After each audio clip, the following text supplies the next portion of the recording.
Voltando com as últimas informações, as últimas notícias do Fluminense por aqui no canal do Lessa. Hoje dia de preparação no CT Carlos Castilho, início de fato da preparação para o jogo da próxima quinta-feira, valendo vaga nas oitavas de final da Copa Sul-Americana. Técnico Renato Gaúcho começando a definir o time, dias importantes aí de preparo, inclusive já temos aí uma parcial de venda de ingressos para o jogo da quinta, 14 mil ingressos já foram vendidos antecipadamente. Então o técnico Renato Gaúcho já fez a convocação após a vitória sobre o Vasco e a gente vai fazer essa convocação aqui em massa para a galera chegar junto, evidentemente, quem puder, quem tiver disponibilidade, quem conseguir chegar no Maracanã para apoiar o time, fazer uma grande festa.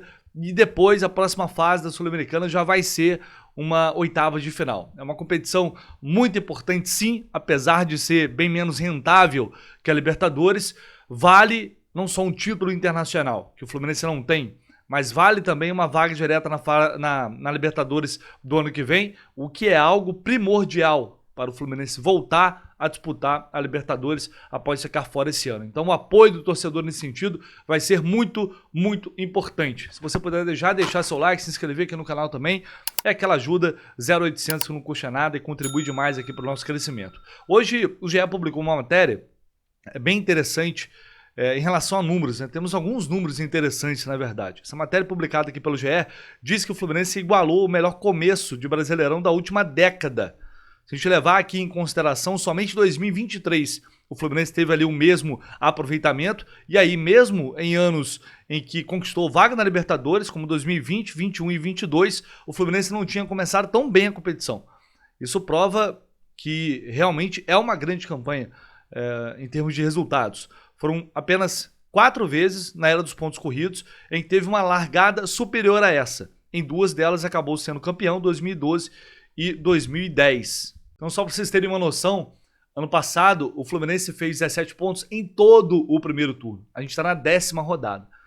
É só para a gente ter mais uma vez noção da aberração que era aquela campanha do Fluminense no Campeonato Brasileiro. Hoje o Fluminense já tem na 10ª rodada o total de pontos de todo o primeiro turno, os pontos que foram conquistados no ano passado. É realmente um negócio impressionante. Lembrando que essa rodada vai ser a última antes da disputa do Mundial de Clubes. E também essa outra aqui que diz que o Fluminense conquistou 70% dos pontos com gols nos minutos finais. Isso para mim quer dizer duas coisas. Essas duas matérias, na verdade, né? Um Fluminense forte, novamente, no Maracanã. O Fluminense tem foram 5 jogos disputados até aqui no Maracanã. O Fluminense conquistou 13 pontos, né? Foram 4 vitórias e 1 empate. Então um empate que aconteceu daquela forma como foi contra o Vitória. Enfim, né? A gente lembra bem com aquele gol que não poderia ter ocorrido, mas ocorreu. É uma campanha muito forte no Maracanã. O Fluminense forte em casa é sinônimo de boa campanha. Aliás, qualquer clube que quer fazer boa campanha no Brasileirão tem que ser muito forte em casa. Para brigar por título, tem que ganhar fora. E aí até agora isso não vem acontecendo. O Fluminense conquistou apenas 4 pontos até aqui, dos 15 que disputou. É um desempenho mais abaixo, mas é isso. Tá fazendo o dever de casa e buscando pontos fora. Isso é suficiente para você brigar por Libertadores. É fato. Se mantiver esse nível de aproveitamento. Então, por exemplo, o Fluminense chegou a ficar durante esse ano, por exemplo, bateu 20 jogos de invencibilidade no Maracanã em jogos de competições internacionais. Isso é algo muito relevante. E quando a gente vai em relação a esses gols que foram marcados na reta final, o GE está levando em consideração aqui, 12 deles foram conseguidos com gols nos minutos finais, 12 dos 17 pontos, é que eles estão considerando aqui, 70%. E consideram também a partir de 40 minutos do segundo tempo. Foram 4 no total em jogos diferentes, 3 deles já no acréscimo. O mais tardio foi o do Everaldo aqui na vitória pelo Sport, sobre o Sport, né, por 2-1, 51 minutos do segundo tempo. Teve também na Sul-Americana contra a União Espanhola, aquele golaço do Nonato, que foi marcado lá no Chile. E isso quer dizer o quê, para mim? Também é um recado importante que esse time está passando. É uma equipe que ela vem apresentando, na verdade, dificuldade em alguns jogos para conseguir converter as oportunidades que cria em gols. Isso é fato. O Fluminense vem tendo essa dificuldade, mas é uma equipe que briga até o fim.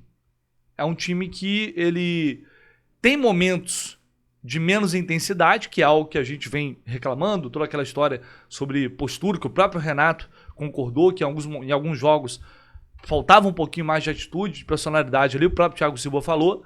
Mas, por outro lado, é uma equipe que está fazendo gol no final, e quando você faz gol no final, normalmente é porque você está acreditando e está brigando até o fim pelo resultado. Então, essa é uma característica importante de outras temporadas também recentes, né? O Fluminense 23 era assim, aquele Fluminense 2022 era um time que tinha uma predominância ali, mas é uma equipe que não deixava de acreditar em momento nenhum, e por isso era muito difícil ganhar do Fluminense.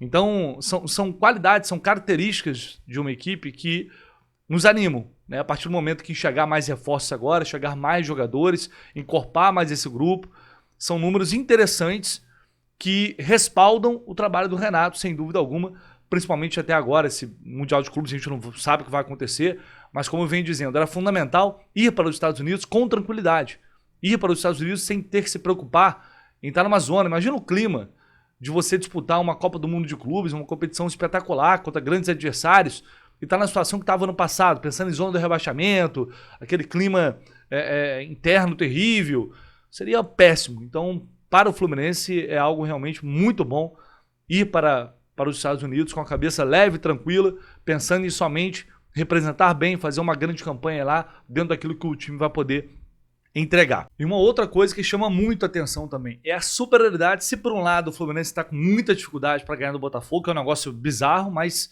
essa vitória sobre o Vasco consolidou um massacre sobre o rival. O Fluminense não perde desde 2019 para o Vasco, já são 8 jogos com 5 vitórias e 3 empates.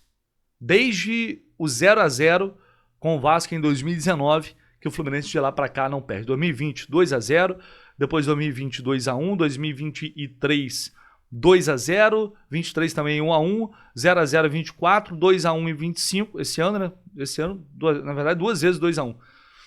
No Campeonato Carioca e agora.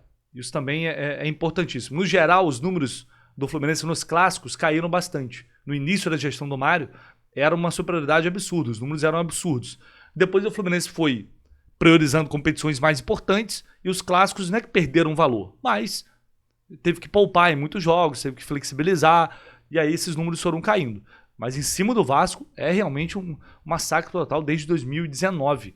É a maior sequência que o Fluminense tem, de acordo com números do Flupédia. Estou falando em jogos do Maracanã, claro. O Fluminense perdeu para o Vasco no Engenhão, por exemplo, já 2 vezes. Mas em jogos no Maracanã é a maior sequência desde 2013, desde quando o estádio foi reaberto em 2013, é algo realmente muito significativo. E aí, por falar em reforços, antes disso, vou só pedir para você, se você, claro, é aquela pessoa que precisa antecipar o seu FGTS, tem uma empresa que está no mercado há anos, ajudando a milhares de clientes, que é a Mais Ágil. Ela faz a antecipação do seu FGTS, você recebe na sua conta sem complicação, mas para isso, primeiro você tem que realmente entender se há essa necessidade, se você está precisando de um dinheiro de maneira urgente e buscar também o entendimento ali de todas as taxas envolvidas, o passo a passo dessa operação, para você não dar um passo, né, que não deve. Então, se informe bem, tem uma equipe lá pronta para te atender, só você clicar aqui neste link que você vai ser direcionado direto lá para falar com a galera da Mais Ágil. Mais Ágil não tem seu nome por acaso, faz tudo muito rápido para você.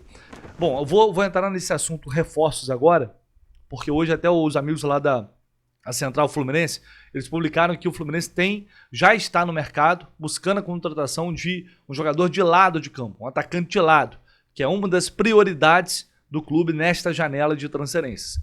E o Fluminense contratou jogadores para essa função. O Serna chegou ano passado, esse ano chegou o Canóbio, o Riquelme subiu da base, enfim, mas ainda assim o clube identifica essa carência. Imagino eu que o Renato vai buscar um jogador com característica de 1 contra 1, semelhante ao Keno, para não ter só o Keno com essa característica, que é o que a gente está vendo. É o que a gente tem. O Renato já falou sobre isso e o Keno não está conseguindo jogar direito. Então, certamente, ele quer buscar um jogador que tem essa qualidade, que tem essa capacidade do drible, de furar uma retranca, de quebrar linhas com drible, com jogadas individuais.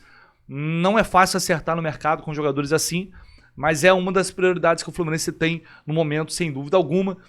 O clube certamente está olhando para o meio de campo, com a lesão do Bernal, que a gente falou sobre isso hoje pela manhã, deve se recuperar a tempo do Mundial, mas não sabemos em quais condições. E o Otávio, que foi contratado para ser ali uma opção para primeiro volante, só vai voltar, a gente não sabe nem quando ainda, demora bastante, né? Porque rompeu o tendão. E um zagueiro, imagino que o Fluminense vai atrás de um zagueiro também, as laterais, enfim, o time tá bem servido, como o próprio Renato Gaúcho falou. O Fluminense já está monitorando esse mercado há um tempo. O departamento de scout já iniciou sondagens. Provavelmente daqui a pouco esses nomes vão começar a vazar, porque é assim que acontece, né? O clube começa a buscar informações sobre os jogadores que possivelmente estão disponíveis para fazer aquela abordagem inicial, uma possibilidade de negócio, valores, tempo de contrato. Então é um clube que já está se movimentando, porque a janela abre no próximo dia 2 e é uma janela curta que vai até o dia 10. Então não tem muita margem, tem que acelerar, seja quais forem as negociações, elas serão de ser aceleradas para que possam ser concluídas dentro desse prazo de janela de transferências. Então muito em breve a gente vai ter novidades sobre reforços e sobre também o elenco que a gente terá à disposição lá nos Estados Unidos para a disputa do Mundial de Clubes. Fechou, pessoal? Daqui a pouco, em breve, a gente volta com mais informações, mais notícias, como sempre. Não sai do vídeo sem deixar seu like, por favor, tá? Muito importante mesmo. Deixa aí seu like, isso ajuda o YouTube a recomendar para que mais e mais tricolores possam chegar e também se inscrever aqui no canal se você não está inscrito. Ative as notificações, dessa forma você não perde nenhuma informação por aqui. Tamo junto, valeu!